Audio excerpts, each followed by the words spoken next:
comienzo de la década de los 80s. La cultura popular se había transformado en una amalgama de influencias y propuestas desde las artísticas, las conceptuales y las musicales. La vertiginosa década de los 70s había dejado atrás los movimientos hippies y revolucionarios en gran parte del mundo. Fue una época donde los medios masivos de comunicación reinaban en la opinión pública sin que nada les hiciera frente, y lo que se veía en la televisión o en los noticieros era una verdad indiscutible para la gran mayoría de la población. La cultura pop comenzaría su reinado. Sin embargo, las exuberantes creaciones musicales de bandas de rock como Led Zeppelin, Black Sabbath, The Doors, The Who, Deep Purple, Aerosmith, entre muchos otros, habían dejado ya una huella imborrable en las generaciones posteriores. Por otro lado, habían cimentado el nacimiento del heavy metal con sonidos más agresivos, guitarras distorsionadas y solos de guitarra espectaculares, lo que derivaría en The New Wave of British Heavy Metal, con Iron Maiden como la banda insignia del movimiento. Pues es que en esa época había cualquier cantidad de grupos, salían por debajo de las piedras, ¿no? Había muchísimos grupos, los 80s fue, yo creo que una época que produjo muchísima música y muchísimos géneros, subgéneros, porque había, mira, rock, hard rock y heavy metal.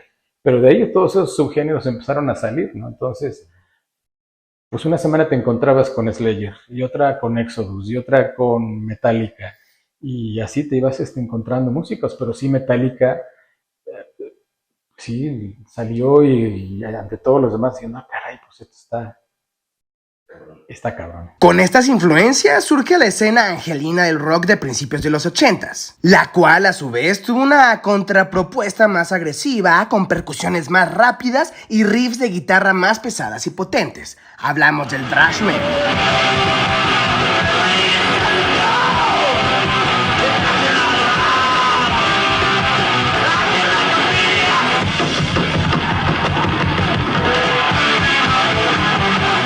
Siendo Metallica la primer banda considerada del género, con el tema Hit the Lights.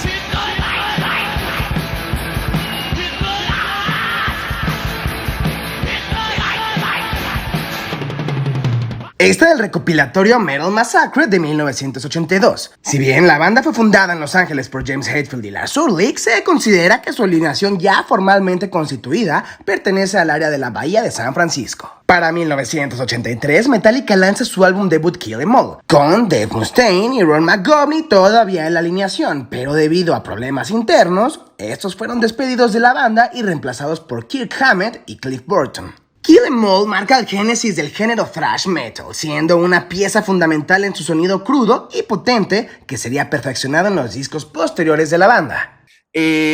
Para mí Metallica es un fundamental en su momento, y obviamente la alineación que incluye a Cliff Burton para mí es la alineación inolvidable de Metallica.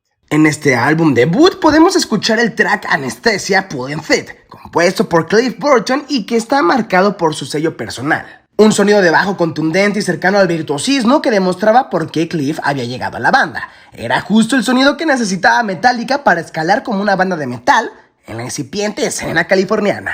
Porque Cliff era una bestia. O sea, Cliff podía tocar cosas impresionantemente rápidas y al güey lo veías rockeando de todos modos y no se preocupaba, ¿no? O sea, era como algo muy natural para él. La recepción de Kill 'Em All fue tan buena que cambió el juego tanto para los medios como para los propios músicos, quienes indican que este disco fue una fuerte influencia y que fue su sonido el que trataron de emular en composiciones propias. Por su parte, los medios especializados, principalmente revistas y estaciones de radio, pusieron a Metallica en el foco de atención y remarcando que habían logrado crear un género mismo, naciendo así el thrash metal. Después del éxito logrado con su álbum debut, Metallica comienza una gira ya con su alineación más estable. Pues lo que pasa es que ellos tenían esta bandera del vamos a chingarle y vamos a giras por todo Estados Unidos, en la ciudad más chiquita, ahí vamos a tocar, cabrón. Entonces esos güeyes supieron hacerse de público sin necesidad de videos en MTV, cabrón. En julio de 1984, Metallica lanzó su segundo álbum de estudio, Ride the Lightning. El disco tiene un sonido más complejo y brutal que su antecesor. De este disco se desprenden los sencillos Fade to Black, For Whom the Bell Tolls y Creeping Dead, donde cada uno de los integrantes hace gala de sus capacidades musicales. James Hetfield adquiere un tono de voz más potente y menos agudo que en Kill 'Em All. La batería de Lars comienza a tener esa velocidad y contundencia que definieron sus mejores momentos. Kirk Hammett con solos impecables y sonido fiel a su estilo. Por último, el virtuosísimo de Cliff Burton sosteniendo cada uno de los cortes del disco con un bajo trepidante. Vaya, y misericordia en cada uno de los 8 tracks que componen el álbum, mismo que es considerado hoy día como un clásico inmovible del thrash metal y de la discografía de Metallica. Pero de nuevo, creo que en For Whom the Bell Tolls es una línea mucho más lenta, mucho más densa, ¿no? Se siente en el pecho todo el tiempo la canción desde los putazos del principio, pa, pam, pa, pam, pam. Y desde ahí el bajo tiene mucho peso. Y es así como el thrash metal surge en la escena, influenciando de manera inmediata a otras bandas quienes siguieron ese camino que se había descubierto. Aunque, claro, todo es producto de influencias anteriores. La nueva ola del heavy metal británico había hecho lo propio en su momento en cada uno de los integrantes de Metallica y de las nuevas bandas que emergían de la escena del thrash metal.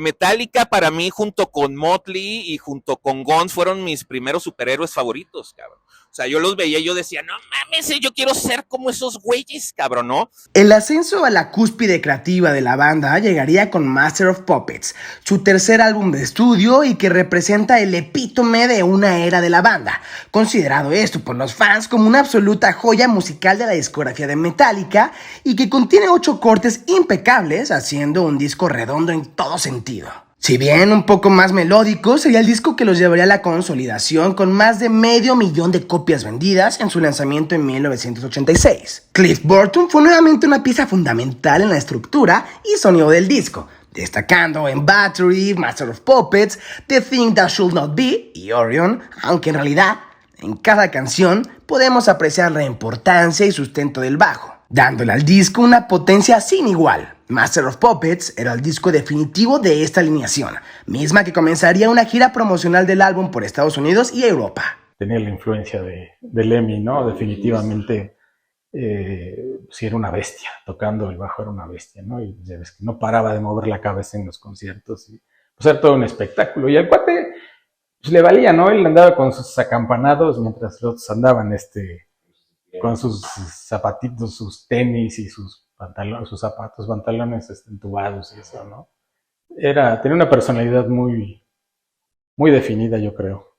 En el verano de 1986 inicia la gira del Master of Puppets, en Estados Unidos junto a Ozzy Osbourne, teniendo un éxito total entre la audiencia que comenzaba a acudir exclusivamente para ver a Metallica.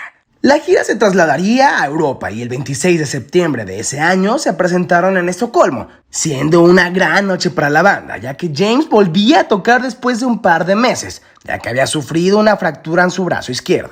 Al día siguiente tenían programada una presentación en Copenhague, pero al embarcarse en el autobús que los llevaría a su destino, se desató una discusión por los lugares dentro del autobús, ya que al parecer Kirk Hammett tenía el mejor lugar para dormir en el mismo. Así que decidieron que se jugaría en el lugar en una partida de cartas, siendo Cliff el ganador.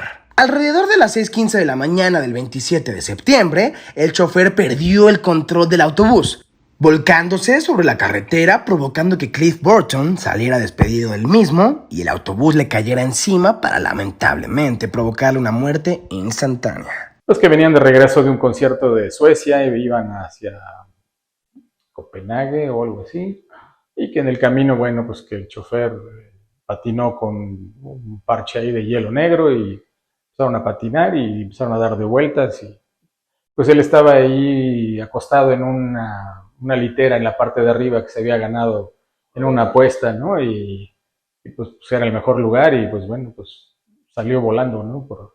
A la hora de que se volteó el camión. La conmoción fue inmediata para los integrantes de la banda y todos los presentes en el accidente. El mundo también perdía a uno de los músicos más promisorios de su época y la banda perdía a un hermano y a un miembro simplemente insustituible.